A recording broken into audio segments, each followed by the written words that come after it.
this case, when you were asking me if there is a depth of one particular style, I think the answer would be no more than yes. I just let the painting dictate me what it will be. And I actually, when you asked me about my watercolor techniques, it's a very good question, because I did use a lot of my watercolor techniques without using watercolor. I obviously only use acrylic here, but the way the layering and the blending of the colors were happening were exactly what I was doing when I was painting in watercolor.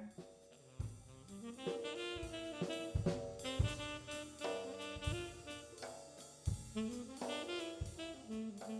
absolutely right. This painting is quite different. Again, it was painted at a different moment, and the paintings happen, and sometimes I feel exuberant and it's full of color and it's very vivid, and sometimes it's a very mellow mood, and the paint just happens to land on the canvas for me.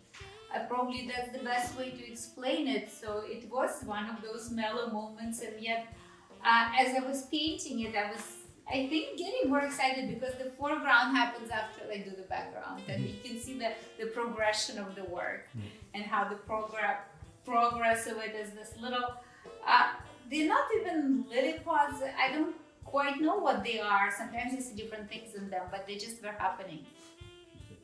Absolutely right. When I say that the paint falls onto the canvas, it's not necessarily what happens, but it feels that way for me because it's just something bigger than me, I guess, leads me to choose this certain paint and to make it blend that certain way. And I just follow, probably the best way to describe it is my just intuition and the gut feeling.